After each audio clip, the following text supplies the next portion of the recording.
We spent the first 2 weeks, and again, those are my favorite 2 weeks, but we spent the first 2 weeks talking about the world. We started with a single man. We progressed for 10 generations. We reached the point where the earth was no longer capable, as God saw it, of performing what he wanted. And so we went through a flood, a Mabul. After the flood, we again started over, not with one man, but with a man, his wife, and their 3 sons and the 3 daughter-in-laws. And some say they even had a giant that was hanging on to the outside of their ship called Og. But we move into the next period of time. And at that period of time, we watch it grow. And it doesn't take long, according to the Bible, because it's in the next chapter that we already begin to see the idea of the Tower of Babel. But I really want to stop for a second and let you understand the flood occurs in 1656 from the creation of Adam. The Tower of Babel will occur in 1996 from the year Adam was created. So we're talking about a 300-year period, 340 actually. And it makes a huge difference in what we think actually happened, because we find ourselves thinking that this is a small collective that moves to Shinar back in the days of the Tower of Babel, when in actuality, not everyone moved there. It was actually the home to Ham and his family. Those were the ones that moved there. Shem moved towards what we today call Israel. Japhet moved towards Europe. And there were some scatterings of different others going other places. But we began to focus, or God focused us on the Tower of Babel. And that's the event that we looked at. So we watched the Tower of Babel and man were scattered. And now we look again, God did not destroy man, but God picked a man. He picked Avraham. And now I want to ask a question. And it's an easy question. Why did God pick Avraham?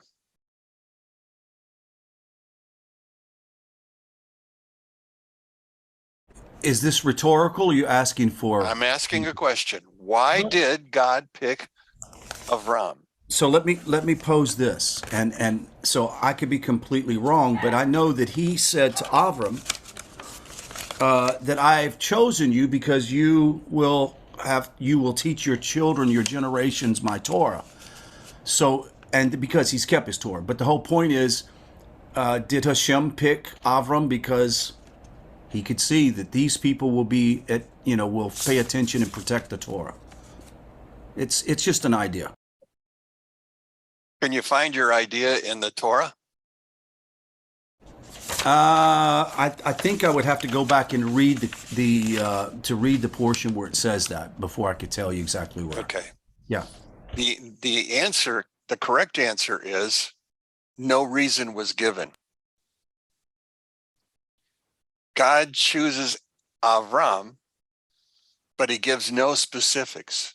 We have no stories to base his choice on. His choice simply was, I choose you. That's correct. Okay, you're absolutely right. Yeah. But there's a significance to that. You see, there was no conditions, no preconditions. In other words, I chose you because you destroyed all the idols. Because eventually down the line, his children loved idols, worshiped idols. Well, I didn't choose you because you were faithful in giving. Because down the line, we know his children weren't faithful in giving. You see, the promise that God made to Avram is really the promise he makes to us, each and every one of us. There is no reason why he chose us. He just did. Now, therefore, there's no precondition. It is a matter of us making a decision. The decision is go to yourself. because that's the question. Lech lecha, go to yourself. Think about that. Each person, whether you're a Jew or a Gentile, that choice is yours. You make that choice. You make the decision of going to. And that's what this whole story for the rest of the Torah is about, going to God. Now, the characters may change, but the concept's still the same. It's all about where we go. You know, Avraham, if we go back to the stories, and there are many, many stories, but none of them are found in the Torah itself. We know that at 3 years of age, according to some, he was outside of the cave that he had been living in because he had to live in a cave. Terah, who was an idol maker, was the chief joy of a character called Nimrod. And Nimrod was worried about losing his kingdom. So he appointed for himself, and you can't hardly imagine this story, but he appointed for himself the decision, I will not allow a person to become alive that would actually take the chance of losing my kingdom. So he hired Terah to kill all the babies. You've never heard this story before. But as he goes through this, on the same day that he knows that there was a child born that would eventually usurp his throne, which was Avraham, he sends Avraham out again.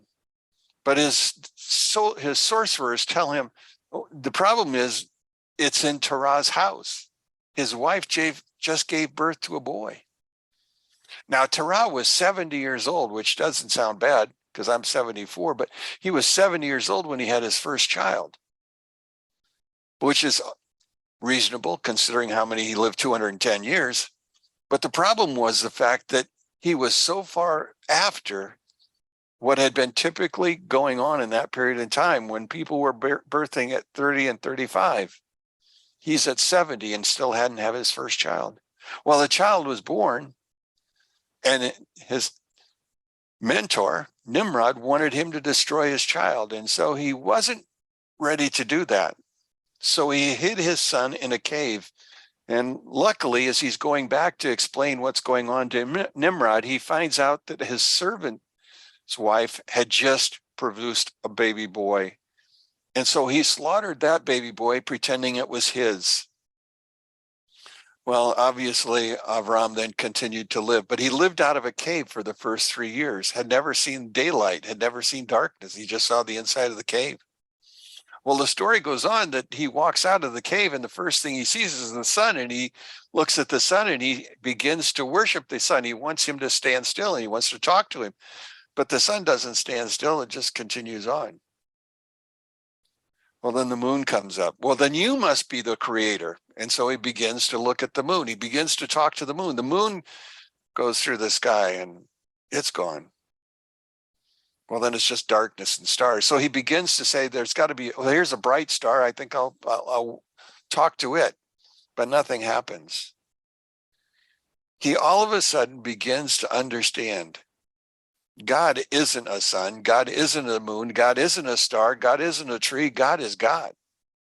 And he begins to worship him, and that becomes his focus at 3 years of age. Now, as he grows older, he ends up finding a day when he works in the shop for his dad, because his dad was out delivering orders, so he was standing guard. Remember the story, I think you know the story, when he delivers the things, Abraham destroys all the images that are in the shop, except for one, the littlest guy over in the corner, and he puts an axe next to the little guy. And so Terah comes back and look, what happened? He says, well, they had a fight. Who had a fight? Well, the idols did. And the little one over in the corner, he won. Wait a second. How can anything made with my hands ever be alive? And he said, exactly. Why do we worship something that was never alive? Well, Terah, in his anger, goes to see Nimrod. And he says, I have to tell you, I can't complete my orders because my son destroyed all of my idols in my shop. And so I can't provide you with what you need. And he says, why did he do that? He says, well, my son's different than most kids. He doesn't believe in idols and multiple gods. He believes in one God. To which Nimrod says, bring your son to me. So Nimrod brings his son, or Terah brings his son to him. And in the course of the time, what happens is the fact he says, what do you believe? And Avraham says, I believe in the one true God. To which he says, do you really believe that? How strongly do you believe that? Are you willing to go into a furnace believing that? And you know, Avraham said yes, but I want you to understand more than that. It was his faith that pulled him through. I know in the New Testament it says faith is the substance hoped for, the evidence of things unseen. That's not true faith. True faith is to believe in God, and whatever happens is in God's hands, and it's for God's purpose, and it's all good. That's faith. So Abraham is thrown into the furnace, 7 times hotter than it's supposed to be. In fact, it kills the guys that are going to toss him in. We know the story. He runs around, and lo and behold, there's this other image in there with him. And finally, both images come out. And at that point in time, Avraham survived. Nimrod's upset. He looks at Terah and he says, who do you believe? And Terah says, I believe in you. And he says, look at your son. He didn't. What about your other son? You see, he had another son with him, Haran. He had 3 sons. He had his oldest, Avraham, and he had his youngest, Haran. Nahor wasn't there at all. In fact, Hor didn't live in Shinar. Hor lived at Haran, according to the book of Joshua. I think it's the 24th chapter. That's where he lived. And actually, Terah grew up in Haran. But we'll go back to the story. So anyway, Haran was asked the question, who do you believe? Well, he just watched Avram walk through the fires.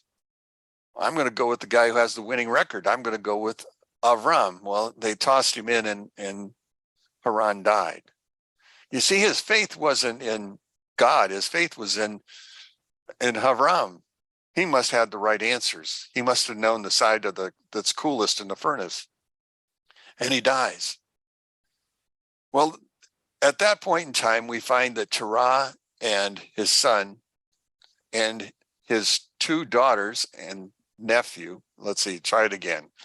Terah, his wife, and again, Avram, and Sariah and Milcah and Lot leave Ur of the Chaldees.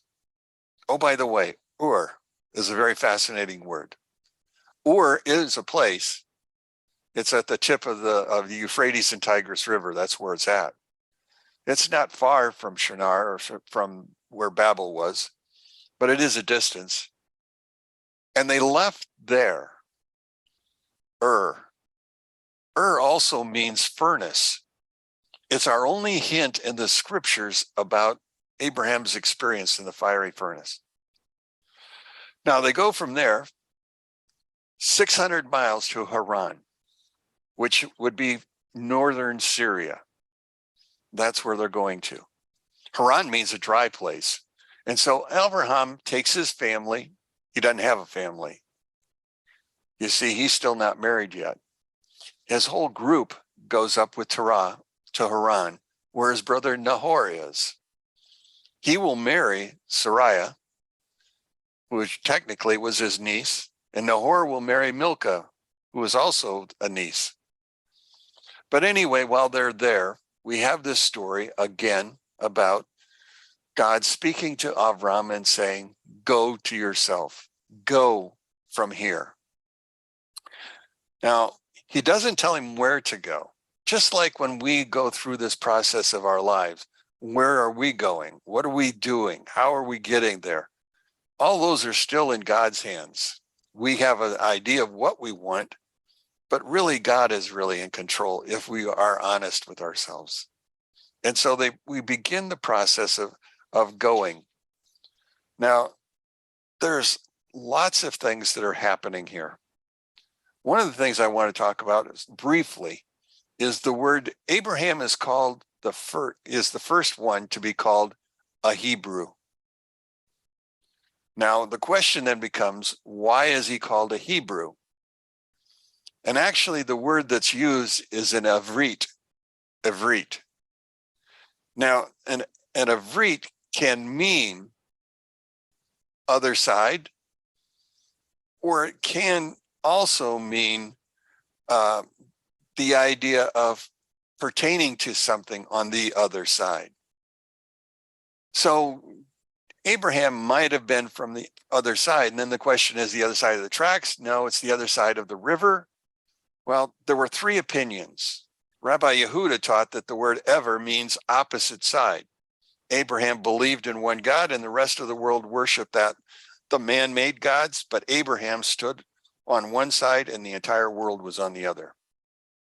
Now, the second reason, their second idea came from Rabbi Nehemiah, who preached that it's the reference to Ivar, and Ivar was actually Eber in our modern Bibles, and Eber was the son of Shem. And so when he's called an Eber, he's referring to his lineage coming through Eber.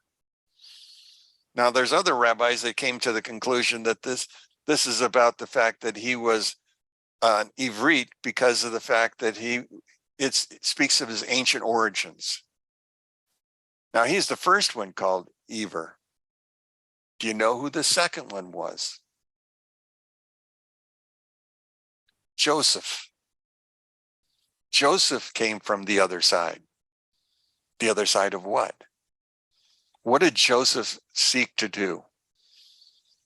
Well, first off, once he reached a position of serving, he found himself circumcising everyone, trying to bring them to the other side.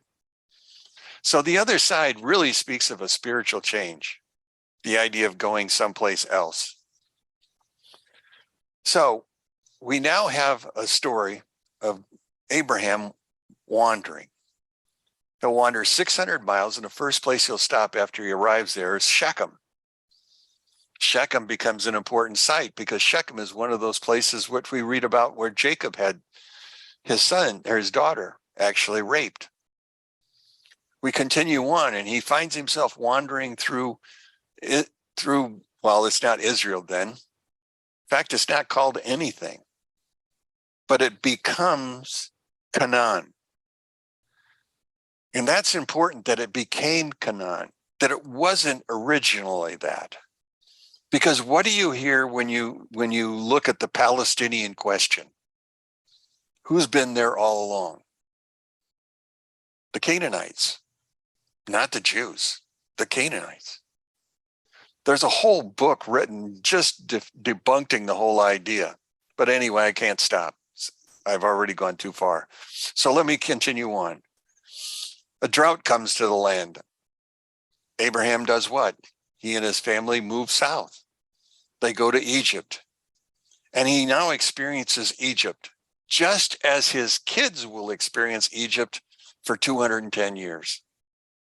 Worried for his life, finding himself away from his wife. Plagues happen. Finally, he leaves with his wife and all the riches that he could possibly want, just as Israel will leave Egypt with all their riches. But it's not done there, because he finds himself coming back, and he moves to back into the land, and he and his nephew are now having problems because they both have too much. Avraham doesn't want to contend with his nephew, so he says, here, you choose which place you want. And we know what he chose. He chose the well-watered valley. So Avraham moves up onto the hillside and actually moves to where we call the plain of Mamre, which is near what then was called Kiryat Arba, the city of four. Well, it eventually meant the city of four graves.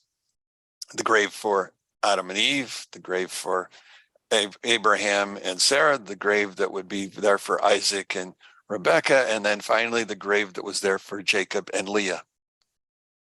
Now today it's called Hebron. In fact, in the scriptures, it listed as Hebron, but it really wasn't Hebron until much later in time. But sometimes as they're writing this, and again, it's Moses who's actually doing the transcribing of what God said, he updates it. He brings it into the century in which Moses lived, as opposed to keeping it in Kiryat Arba. But anyway, that's beside the story. So now we have them again moving through time. But I want to focus tonight, after 3 pages of introduction, I want to focus tonight on chapter 14, because I want to talk about the first battle that was ever recorded in scriptures. And that's the battle of 4 kings versus 5 kings. And that's chapter 14, and it begins in first verse. So I want you to turn there if you would. And I want to go through this text and try to give you some understandings. Now, some of what I gathered from this material, and you probably have seen it, but you didn't know about it, and I'm going to show it to you. This is my book. It's called The Living Torah. It's written by Ari Kaplan. Now, the Bible's the Bible, but again, just like the Living Bible, its language is a little bit different. It's trying to update the language so that those reading it can understand. But what makes the book so exciting, to me anyway, is the amount of footnoting that goes into these scriptures. And that helped me just to kind of reinforce what I was thinking as I go through the Torah. But let's go to the story. So it happened in the days of the kings. The first king's name is Amraphel, king of Shinar. Arioch, king of Elisar. Halamander, the king of Elam, and Tidal, which was the king of Oim. And these made war with Bera, king of Sodom, Bersha, king of Gomorrah, Shemad, king of Admah, Shember, king of Zeboim, and the king of Bela, which was Zoar. So all of these had joined at the valley of Siddim, now in the Salt Sea. And the 12 years they had served Shalmander, and they rebelled in the 13 years. So now it's the 14th year. So let's stop for a second. Shalmander is the actual leader of this. They list it as Amraphel, but we're going to find out why his name was first and not the actual leader that started this. You see, his empire, the empire that belonged to Shamarel, the Elamite empire, was actually the strongest empire of the 4 kings.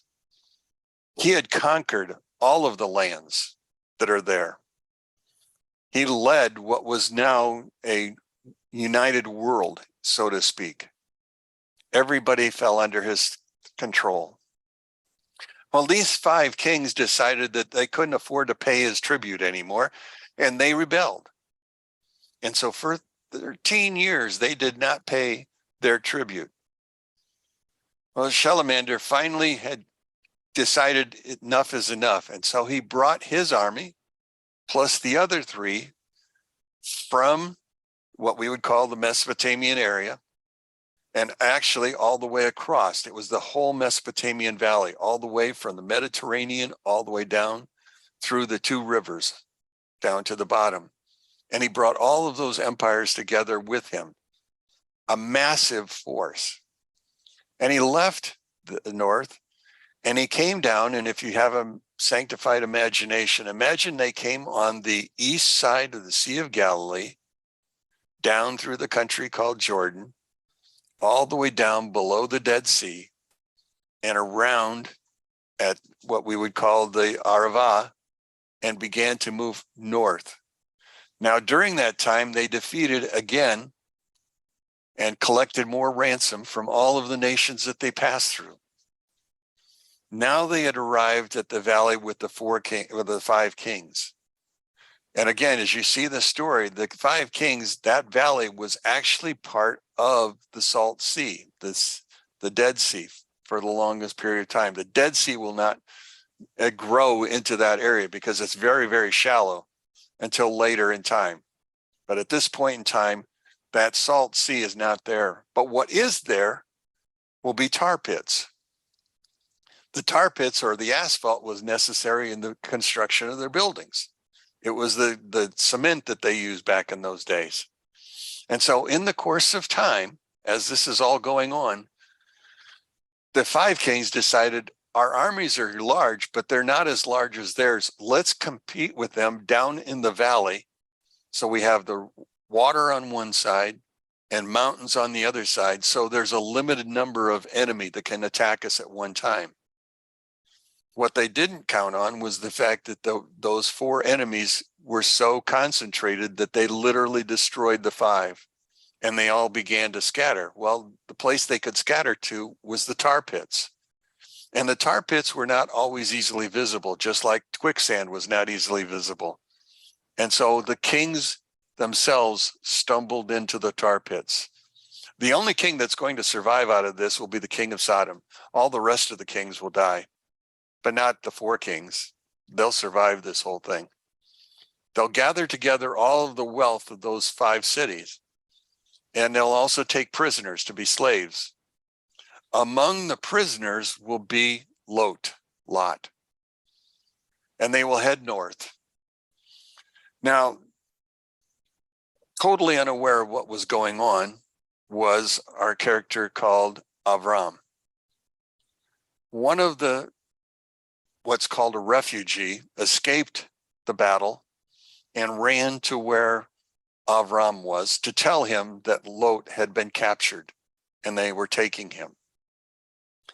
By the time the messenger arrived, who according to the Midrash was Og, the giant, 10 foot tall, he arrived, he told him, Abraham gathered together his students or his servants or whatever you want to call them, believers in him. And he was going to chase after the army of the four kings. Well, in chasing after the army of the four things, the one thing that comes to his mind is the fact that not all of them wanted to go. And so Avraham, before leaving, says, if you are afraid, you do not have to go. If you're just married, you do not have to go. So two of the three reasons by which an Israeli soldier doesn't have to go to war were expressed back then. You see, the 318 didn't have a land portion that belonged to them. So those that suggested they would go gathered with Avraham, and they moved towards the four armies. Now remember, the four armies are huge, and he has only a small force. But what's interesting is the fact that there was one thing on his side in the battle. As he approached the enemy armies, he grabbed the soil, the dust off the ground, and he mixed with straw, he threw it at the enemy. The straw turned into arrows and spears and began to kill the enemy. Well, the enemy fired arrows and threw spears at Avraham, but as they did, they all turned to dust. And Avraham picked it up again and threw it back at them, according to the Midrashic writings. Now, the four kings had a 10-day head start. Lo and behold, Avraham leaves at midnight, and he catches them in the morning. They had a 10-day head start. Well, wait a second. That's kind of like the story of Eliezer going up to see, what's going on. The idea is now that there's miracles after miracles happening. And as this process goes on, the kings are able to scatter. Abraham splits his troop, his 318, into two groups, and they continue the fight all the way up to Damascus, Syria. Damascus is the oldest city known. At that point in time, they recapture all the wealth that had been taken. They recaptured all the people, and they bring Lot and all of the rest of them back.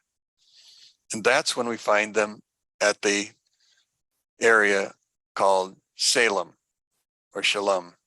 which is the area where Shem, now known as Melchizedek, lives. And at that particular point in time, we watch the gifting that goes back and forth. Well, as we watch the gifting going back and forth, we have to understand, amongst those that were killed by Avraham were Shem's grandsons. But Shem honors Avraham for doing God's will and provides him with offerings. And in turn, Avraham provides tithe. Not the tithe of what Sodom had or Gomorrah or any of those others. It's the tithe from the merchandise they received from all of the other kings that they had captured their wealth on the way down. Now, the story is interesting, but what's even more interesting is those four kings and their names. You see, those four kings represent something. What do they represent? Well, the first one listed there was Amraphel. Amraphel, king of Shinar, is actually said to be Nimrod. Amraphel was his early name.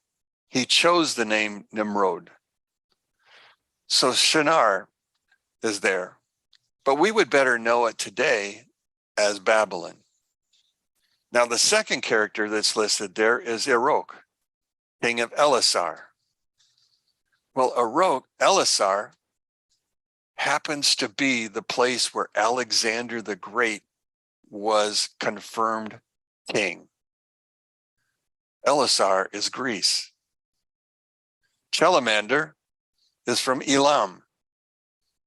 Elam is the city in Persia where Darius the Mede had come from, where we began to see the kingdom of Ahasuerus. It was the Medes and Persians area.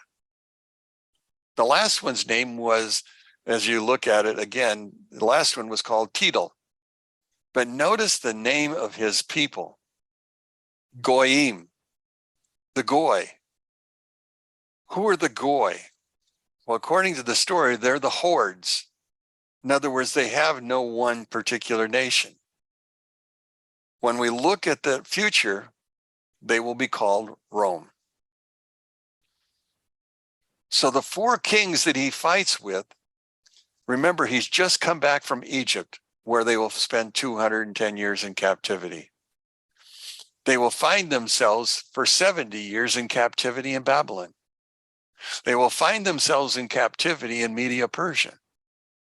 They will find themselves overrun by the Greeks, and finally by the Romans. God has given us an early picture in this first battle because it wasn't the very first battle ever fought in history, but it's the first battle in which we can find a reference back to the kingdoms that are going to be found in the book of Daniel. So our story goes back to the fact that lots of things will happen in the future of Israel. And Avraham has been exposed to all of it. God is great.